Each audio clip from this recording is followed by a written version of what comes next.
So about a year and a half ago, I bought the most expensive power tool I've purchased up to this date, my table saw. And if you watch my unboxing video, which you need to go check it out because it was a cinematic masterpiece, you know that basically I just assembled it from the factory as I get-go, and I got to work on it. And it's worked out pretty well. It seems pretty accurate to me at the time.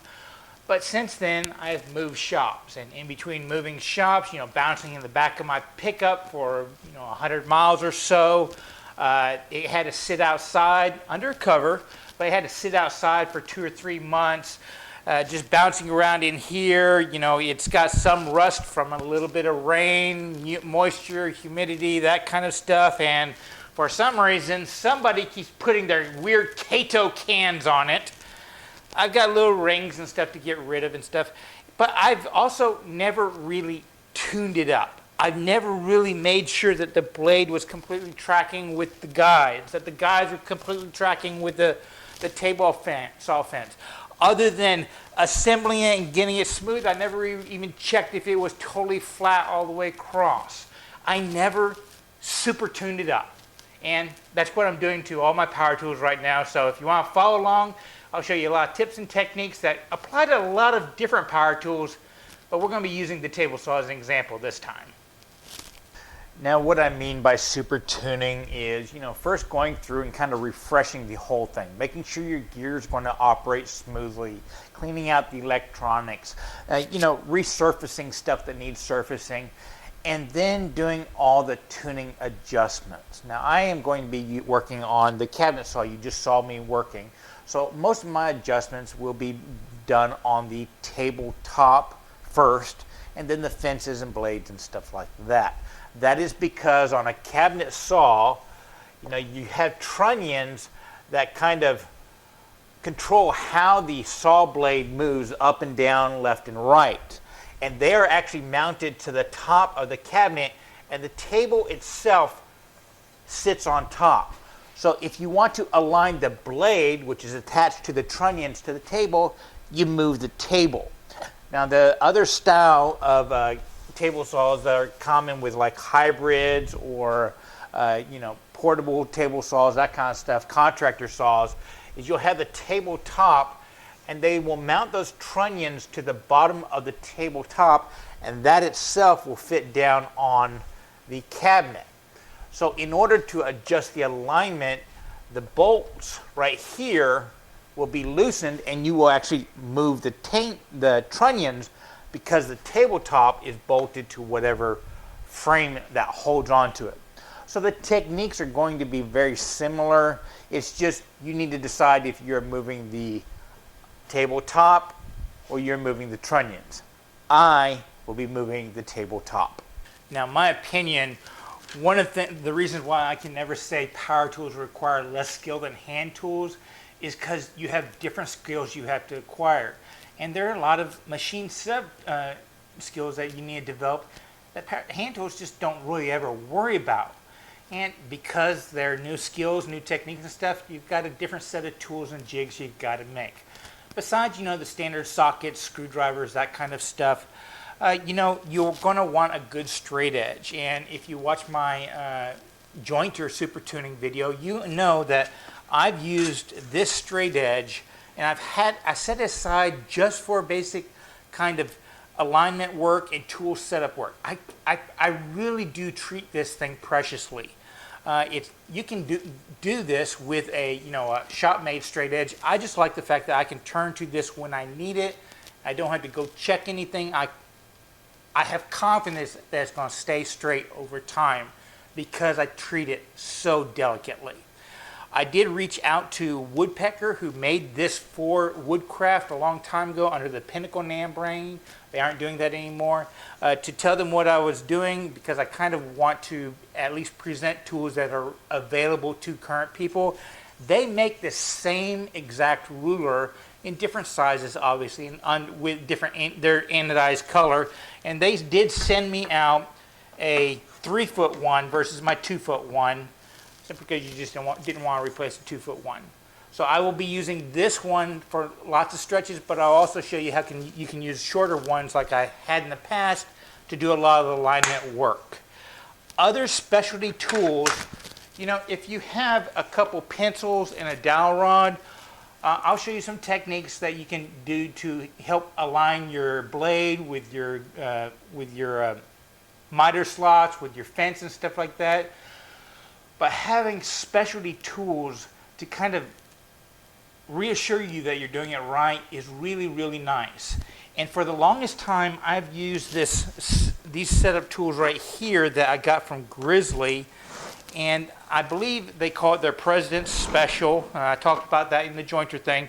And it's some tools that the president of Grizzly Company really did want everybody to have. So I believe they just sell it right at their cost, or as kind of a lost leader to make sure people get it. It's a little dial indicator.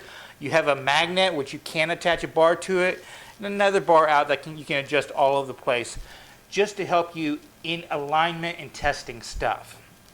But Grizzly has recently come out with their setup. They call it their saw gauge, and I will show you how that works. It's a new design to their old setup that really does work well with a table saw. And it's also really, really cool looking. I also have ideas of how to use this later on down the road with some specialty joinery, but it's actually designed for table saw adjustment. We'll go over how that works. Other than that, you're going to see me use just a standard, little Wixie angle gauge setup, some feeler gauges. I'll obviously use a random orbit sander. I set it up with the absolute coarsest grit I could find, but that's not going to be touching the steel.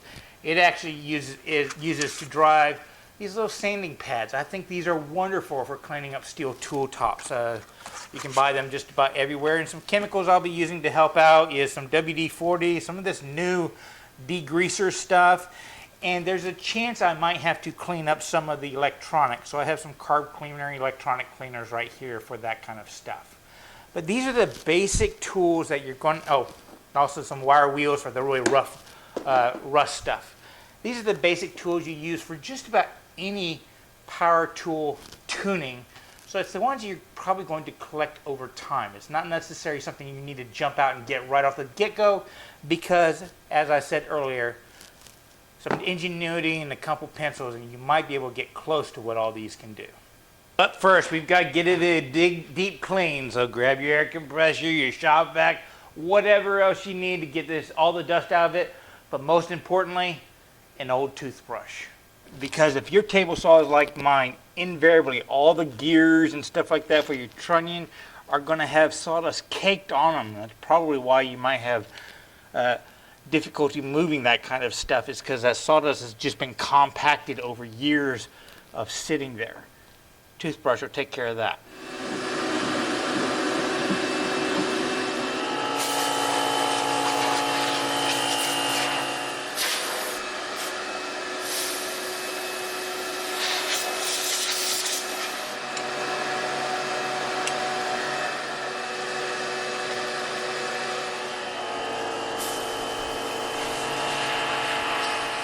The screw and gears on mine are way up in here and they're not easy to get to. I'm having to come in this direction and that direction, and if I move the thing up and down, it kind of exposes fresh gears a little bit.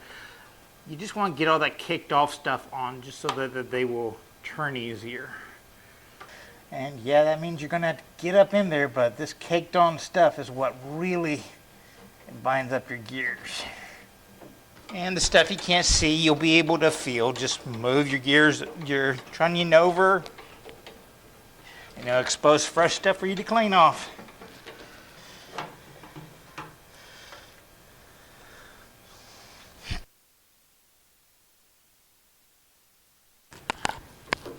Now, in my opinion, there is a law of diminishing return aspect to cleaning out the guts of machines, especially ones that make sawdust. I get it 95% better. I'm going to call it happy. And from what I am observing in here from the factory, they really do coat the gears in grease. And that grease just kind of helps cake on that sawdust. I'm not going to do any lubrication on it, but if you were to lube up the gears after you clean them off, I definitely do some kind of dry lube. I wouldn't use regular gear grease or any oil like that because that's just going to attract the sawdust. And really, for the amount of wear that those gets, they probably could be dry and just be fine. I'm sure some machinists will give me comments down below about that one.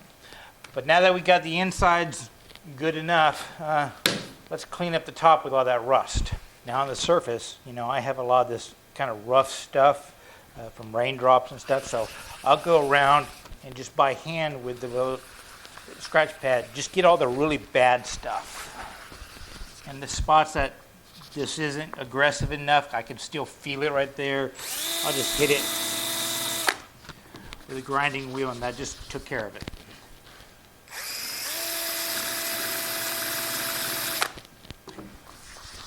Now, I don't know about y'all, but for some reason, my miter slots seem to rust a lot easier than my tabletop does. And I can feel the grit from the rust in here when I'm sliding sleds and my miter gauge and stuff like that. So I've done this before where I will clean it out with one of these things. They fold in half, so it works really well for that. After that, I'll give the whole table a very light coating of WD-40. This is more lube for the sandpaper for the final cleaning. Spread it out, wipe it down, but you don't want a really heavy coat on because otherwise it's just going to sling it everywhere as you sand. Then I'll put the coarsest grit I can in my random orbit sander. I'll take the pad, I'll drop the pad down, and then put it right in the center, somewhat balance it out, and put some pressure down. That pressure down will keep the pad from slinging out. And then just go over your whole table.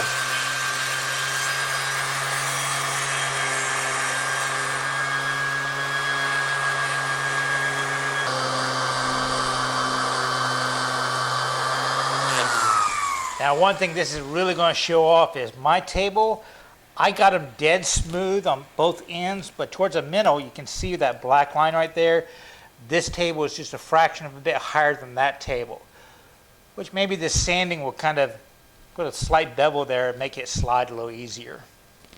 Now, I wouldn't want to do this too much, but, you know, just a little bit to get the rust cleaned up does wonders. That looks a lot better, and more importantly, it slides easier. After that, I'm cleaning off the WD-40 with this little degreaser kind of stuff. But you got to watch out because immediately after doing this, I'm going to be putting wax on it because I basically am stripping off all the protection it has. So the wax will add it back and it won't be oily, which I just don't like that oily feel. And as soon as this wax glazes over, you buff it out, and you will have a tabletop as smooth as a single malt scotch. Now, this was the part I was kind of dreading in front of this tune-up. When I set my table saw up, I did have this straight edge right here, which is really reliable, and it's able to span one of these sections. My tabletop is made up of the center section, and then two wings, and then this fourth plywood piece, MDF piece, excuse me. Well, from the get-go, I knew that this center section had a little bit of a dip in the center, right here and right about there. How much of a dip? We are talking with the straight edge touching at the seams on both sides. You can see it doesn't fit this feeler gauge, which is 0.006, which is less than a hundredth, 6,000ths. You know, it doesn't fit over here. It's slight, fits with a little bit of stiction right there, but then you can come over here and then it starts to pick up right about there. So that is pretty good tolerance. I was just paranoid because I could see light through the bottom, but you know, if my woodworking is that close, I'm good enough. But because my 2-foot section, I could identify that slight dip, it was never really long enough for me to stretch from this edge all the way to the far side, because basically by the time I got over here, I was halfway into that dip on that side. So I just got this as level as best I could with this metal straight edge and then a longer wooden straight edge. But by having a longer 3-foot straight edge, I can now span where it's actually touching on this seam, touching on that seam. So I got these two parallel, and I can judge how big a dip I have over on the side. And unfortunately,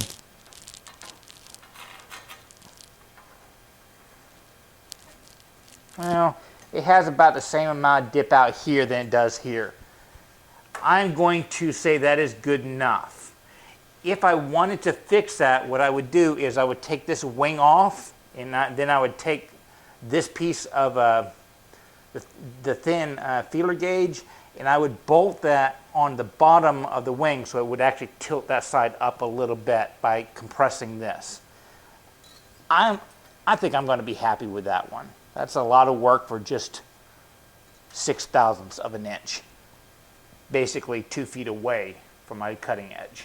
Next, we're going to put the blade back in. Now, I am going to be putting back an old blade I just got back from the sharpener, but this would be a good time to go ahead and clean up all the tar pitch and stuff like that, because we are going to be referencing this surface to align everything. So any kind of gunk up there will change our reference. Now, when you clean your blade, you do want to be careful what kind of chemicals you put on it. In the past, I've used Simply Green. You want something neutral so it just doesn't change the bond that each one of these little carbide teeth have with the metal. This time, I'm going to be trying the CMT stuff because it is specially designed for blades, and they say you just spray it on, let it sit for a little while, and wipe it off. But I don't have any container that's very thin that will fit this in, so I don't use up that whole bottle. So what I'm going to do is lay down some paper towels, give both sides a really heavy spritz, and hopefully the paper towel will kind of just hold the chemicals right next to the blade for a little bit longer than it takes for it to just kind of flow off. And after a while, I'm going to take my toothbrush and just give it a good scouring on both sides until I get all the crud taken off. Once again, 95% rule. This one doesn't look like it's going to be one and done, so I'll probably have to do that process a couple times to get it fully clean. And the second go round does seem to be getting a lot better results on the tougher stuff. Like that tooth right there.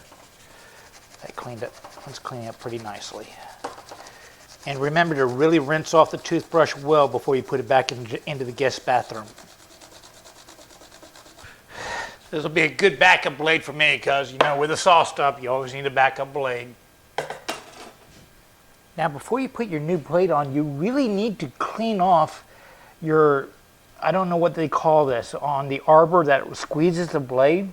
Because, you know, even a piece of sawdust in there, that could cant the blade one way or the other, and that would throw off all your alignment. And I don't know how dirt gets in here because it is a really tight squeeze, but on both the intake and the outtake side, I have sawdust in there. So I just really clean those up before you put the blade back on. And with that, we get to now start the alignment process. So what are we wanting to align to? In my opinion, it is the left-hand side miter gauge, not the right-hand side so much. And yes, I have had some, you know, contractors where these weren't perfectly parallel for whatever reason. Now, these on the saw stop are, and you get in the higher price ones. If they are not, you need to get your money back. But I would prefer to concentrate on this side for everything. That way there's only one reference point. Plus the fact that if I'm measuring from both sides to do it, more chances I induce human error. And along that same vein, I am going to leave my throat plate off completely through this entire process until it comes time to, you know, just put it in and level it out, because I don't want that to induce any variable. If for some reason I accidentally set something on that and it flexes as I'm doing measurements, that could change stuff. If it's totally not there, I don't even have the opportunity to let that interfere with the measurements. Now our first adjustment is going to be the most important one, and that is to make sure that this miter slot is perfectly parallel with this blade right here. And a lot of people use different tools to do that.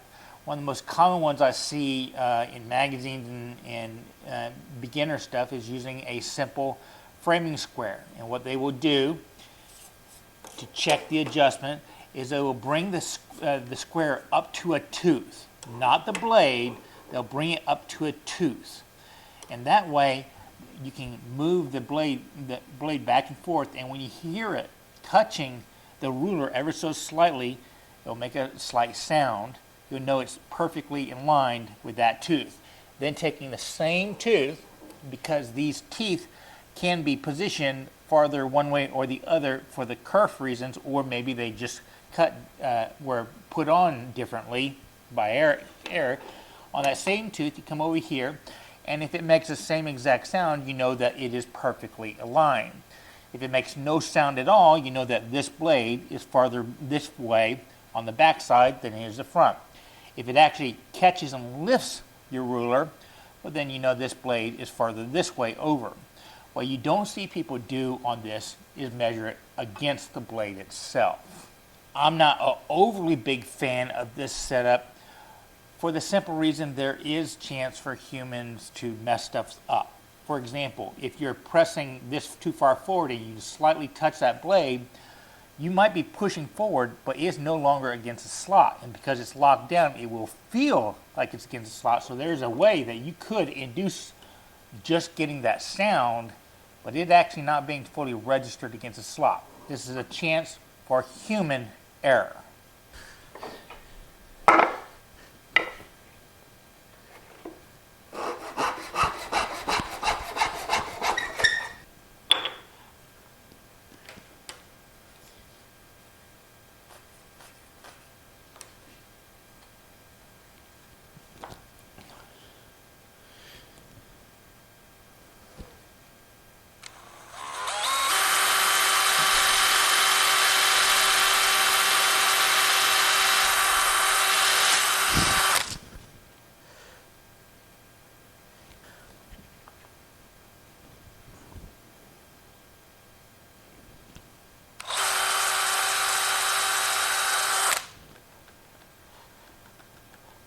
To eliminate that possibility of human error, something round in your slot guarantees that you're going to be registering against a slot, because it's kind of hard to tilt it without it being really, really obvious.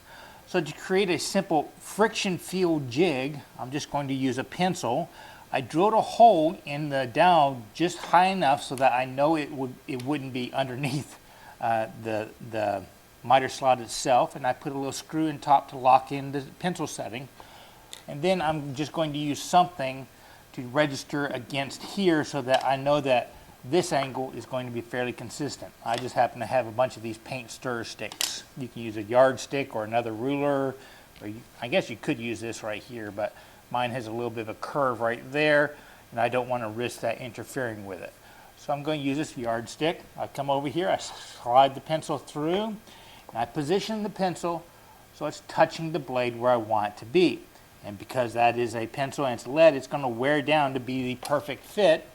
And then I can tighten up this screw right here to lock the pencil in.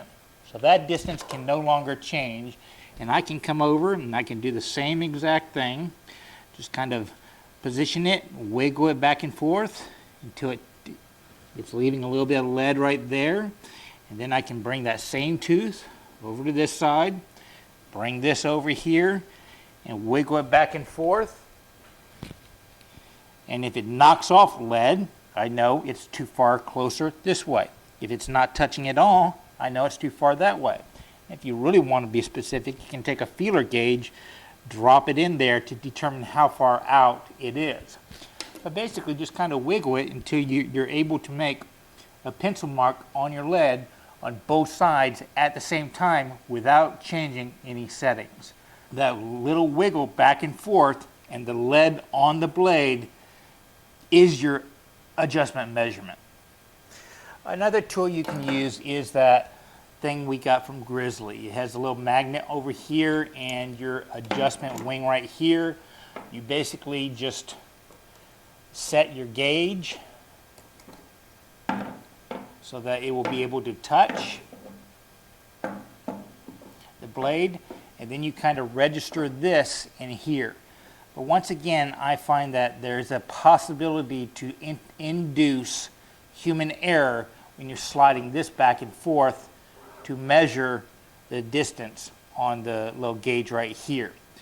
Another option that I've seen people do is they've actually made a sled where they can actually kind of bolt that down and it slides back and forth on the sled to help reduce that. And of course you just measure going across. But like most things in life, there is a way to buy your way into eliminating as much human error as possible and making things even more convenient and more accurate. Instead of just trusting your feel, we can actually use gauges. And this is the new saw setup gauge from Woodpeckers that I'm going to be using today to really dial this in. But this is just the measurement tool. It's not doing any of the adjustment for you. Now concerning adjustment, we have our table saws. Some of us have those attachment wings, so you have that center section right there. And then you have the trunnions and probably your case, whatever platform you're doing. If you have something like a contractor saw, a hybrid saw, I'm forgetting the other type.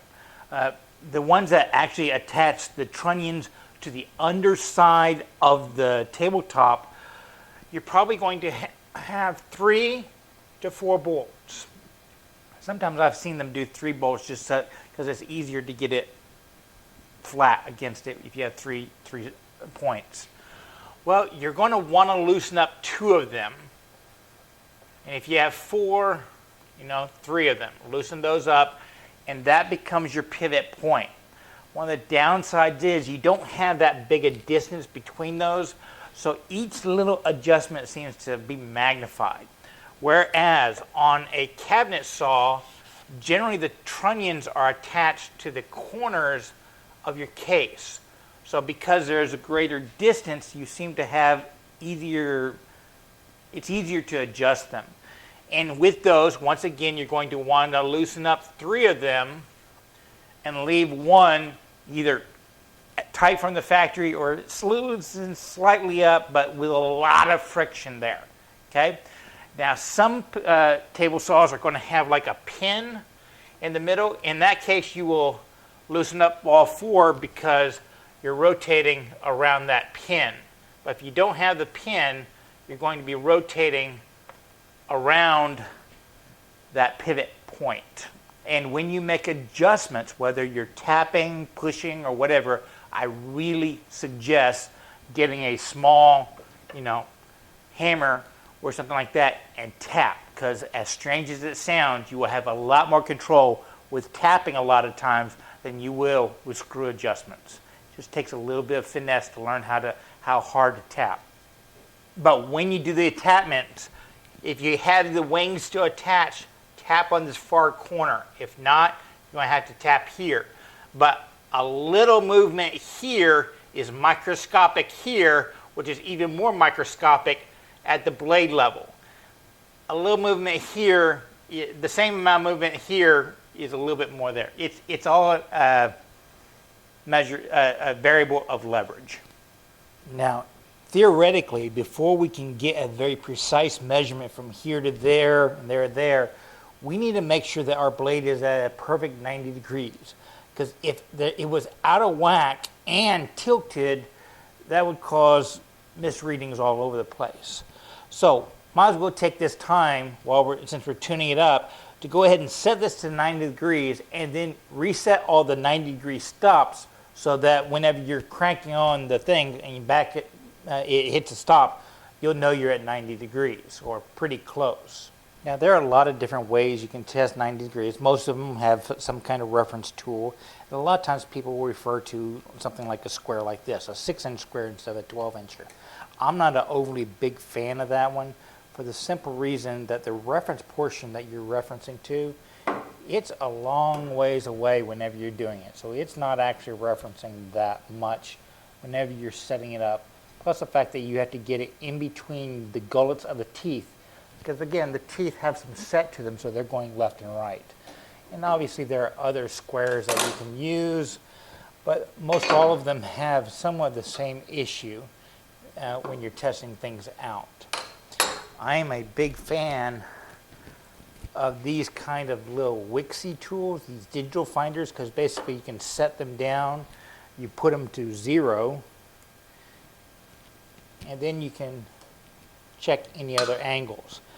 I will say I don't always trust these to more than a tenth. Okay, they always seem to be a tad bit tenth off. For example, this right here is a known square, so I'm at 0 right there. Now you press it up here, and you know it's a few tenths off for some reason.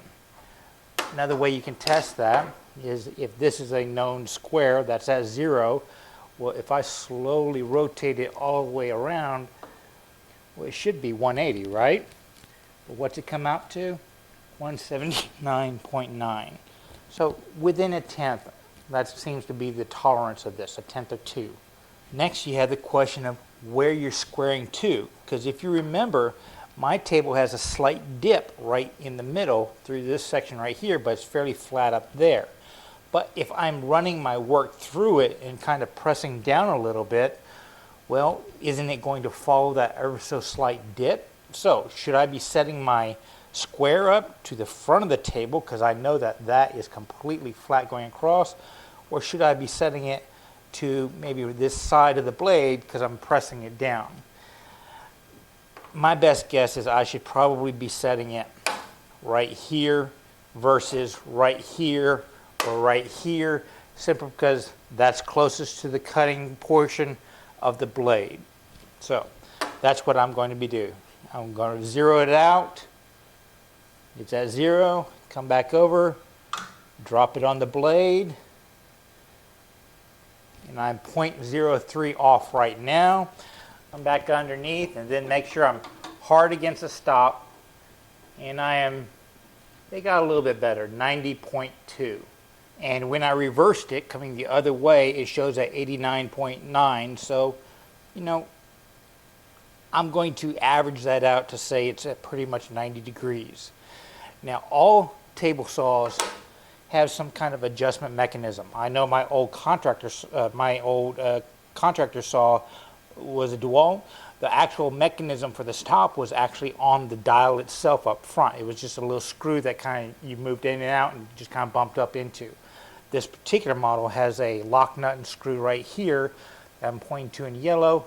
That locks it down to 90 degrees, and I have another one over here somewhere that is the 45. Now it should be a given that, you know, if I'm making a critical cut, I'm going to be testing all the angles before I make the cut. Having the stops for me is just kind of, most of my work is just rough work. It's just kind of batching stuff out, and the hand planes and stuff will be the last tools to touch it. So if I'm within a tenth or two at the stops, I'm happy. And these are stops I use for rough cuts. And at this point in time, for our measurements, I think we're good enough. It's just woodworking after all.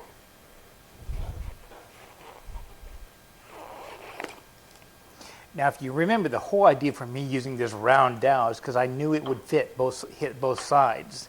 But if you're making a high-end table saw gauge, you know, and you know, different manufacturers have different width size, how do you do that and make it perfectly? Well, this is clever, I thought. Woodpecker gave me these two little metal rods and then a larger rod. Notice that this is machined down. Well, these little rods fit, and they'll ride on top of that one, and they kind of go right like that. So I can actually drop these two in my miter saw on either side, and notice that this rod will fit right on those, thus centering it into the miter slot.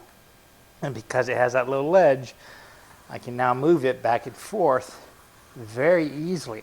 And because it only has the two, or actually I guess 1, 2, 3, 4 contact points with those two rods right there, it slides really easy. So there's not going to be any interference with getting a very accurate measurement. Then their gauge right here just sits right on top of that, locks it in left and right. I can loosen this up, bring that back a little bit, and there's my dial indicator. So slide it forward, position it so I can just touch a very specific tooth, lock it down, and now I can make my measurement. It always amazes me when engineers come up with simple solutions to solve complex problems. Seriously, can you imagine all the different sizes of miter slots, the tolerance variations and stuff like that, and they solve the problem with 3 little circles? Is that not cool? So, I am going to mark on my table saw one spot with a Sharpie. I'm going to take my gauge. We're going to set it up so that, it's roughly halfway in there. Go ahead and lock it down. I'm then going to adjust the dial indicator to 0. I'm on the yellow line. I'm going to make sure I press down so that it's not only touching here, but along here. Because if it rocks any, you can see how it throws it way off. So I'm pressing down on the top right here. I'm going to slide it across to touch the same spot on the yellow. And notice it came positive this way, which as you can see, if I pull the bar back, that means that this portion of my blade is further that way by 0.02 of an inch. But if I don't move my table saw, let's see how it is. It's back to 0, so we can pretty much rest assured that the blade itself is running pretty true. The blade itself is a couple thousandths off, but hey. And quite honestly, I don't think there's any adjustment I can do to get that closer. I am happy that the error has the blade coming this way and not that way, but at 0.02 of an inch, I don't think that makes any difference whatsoever. And I'm not sure there's any kind of adjustment I could do with my skill level that will get 0.02 of an inch over 6 inches adjusted away. So I'm going to leave that set. But that's not the last adjustment we have aligning this blade. Let's check it at 45. If you see, when we are cutting 90 degrees, it is straight up and down. It doesn't really matter if this tabletop is not in the same plane as the trunnions. If the trunnions are tilted down a little bit, maybe your tabletop is tilted up a little bit, you're running through there, it's a perfect 90 degrees, it is still a 2D cut no matter how thick the wood is.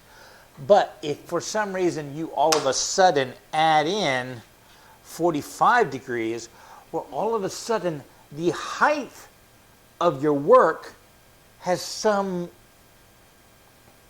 result in the cut. So I know I had my last table saw was a silly little job site table saw, and it could not cut a 45-degree bevel along the length of work worth anything. And it was because the trunnions and the tabletop were not in the same plane.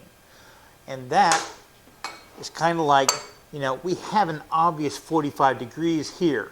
If for some reason the table is tilted this way or that way, it still stays up and down. That's cutting at 90 degrees. But if all of a sudden you add 45 degrees into the mix, all of a sudden if the back of the table is, did you see? That actually angle kind of changed. If it tilts this way a little bit, it changes. So that's what we're measuring when we measure on a 45. So right here, reset the gauge to start at 0. I'm going to move it over on the same tooth. And it moved about 1/1000th or less. So now I don't want to say I was lucky in that this is still set up from the factory, because that's kind of what you're paying for when you're buying the higher end models. If you're buying a discount one, this fettling might not be done. And if it was out for some reason, it generally means that the trunnions are not in the same plane as the tabletop. And in this particular case, being a cabinet saw, the trunnions are mounted to the case, not the tabletop. So I would have to loosen up those 4 bolts, lift it up, and maybe sacrifice a cheap feeler gauge to get the right thickness, put it underneath that bolt, and then retighten it down just to elevate one side or the other, or maybe a corner or something like that, to get it back in plane. Now, if you have one of those where the trunnions are attached underneath the tabletop and it's out of plane, you can still somewhat adjust it by, once again, loosening those screws, not totally taking them out, just so that you can get some play in there, and once again, putting sections of a feeler gauge in between before you bolt it back up. But generally those are the less expensive ones, and it might be, if you're going for that level of accuracy, it might be time to upgrade. I am thankful I'm not going to do this one, because if you're resetting the plane of your tabletop, after you get that dialed in, you're going to have to go back and reset up the 90 degrees by loosening everything and twisting again, because chances are it's going to get knocked off making that adjustment.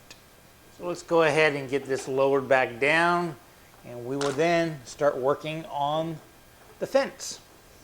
Now, fences can be adjusted for parallel and up and down 90 degrees.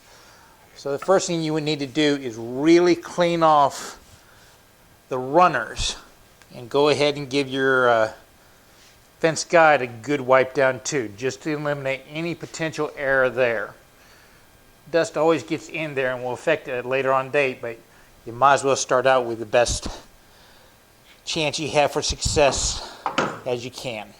Now, this new woodpecker kit does come with extensions, so I can actually double up the length of these for other tasks by just joining these 3 aluminums together, but it looks like I'm going to hit my desired length with just 1 extension.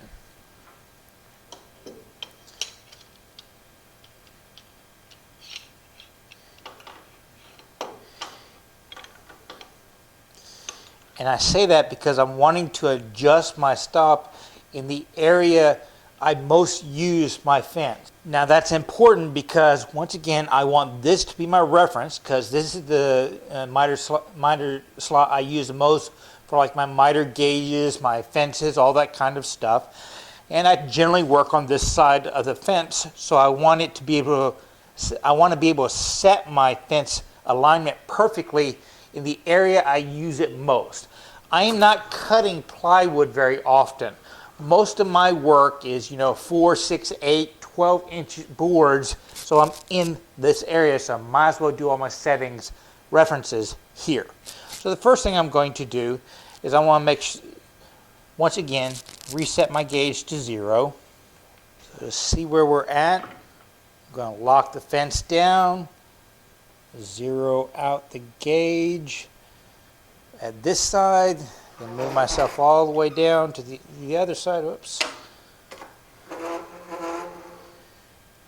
And it is actually showing to be tailed in, exactly what I don't want.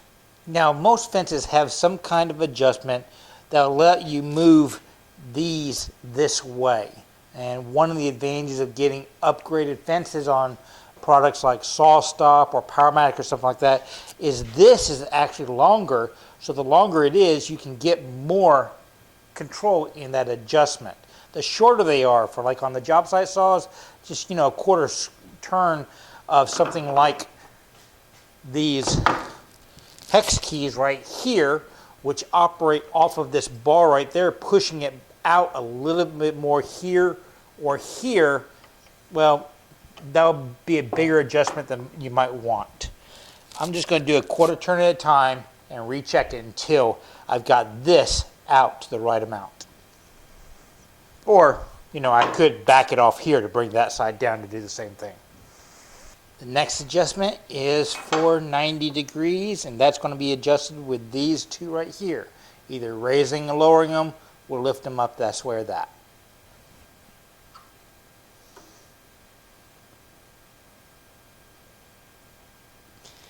$89.7, close enough for government work. But more importantly, no real light is coming through. So I think that's pretty accurate. Now the last thing is going to be the throat plate, and that is a lot more important than people give it credit for, and I know mine is out of whack and it has been forever. I just haven't been gone and fixed it. So I've got a straight edge that goes all the way across. Now what I want to make sure is I have no light passing through, which I have light on this side and light on this over here, which means this is out of whack like that. Now most throat plates, even on the least expensive ones, generally have some kind of, screw that lands on some kind of ledge so you can raise and lower it down. I did have one that did not. What I ended up doing is either putting blue tape on it, because I was actually using a piece of wood as my throat plate, blue tape on it to rise it up and down. Another thing you might want to think about is getting the settings done so it doesn't rattle back and forth. And that, once again, was done with blue tape on some of them, and some of them have little screws that can go out and in left and right. And that's really important if you use a zero clearance insert. So there we go. Using everything from, a simple dowel and pencil to more traditional alignment and layout tools to some of the latest gadgets, and even going down to feeler gauges and dial indicators. We have set the plane of our tabletop, or I just checked it, aligned it with the trunnions, aligned the blade with the miters of that tabletop, and then aligned my fence to those miters. So everything is going to be in line. So I should be able to get at least another year or two not having to do a major fettle of my table saw. And the key thing is now I'm going to be able to cut safely, number one, and probably a little bit more accurately. I didn't realize my fence was that out of whack, but that does explain a lot of the burning I was getting on cherry and maple. And granted, this table saw is only a year old, so it shouldn't have been too far out. But I hope you gathered a few tips and techniques so that you can do either your vintage saw or whatever new saw you have to check everything out, and you can apply these lessons elsewhere on your other tools, like your jointer or your bandsaw or stuff like that. But as always, I want y'all to remember that it's always worth the effort to learn new skills. This time it was a machinery tool setup. Create stuff and always share it with others. Y'all be safe and have fun. It's time I put this thing to use.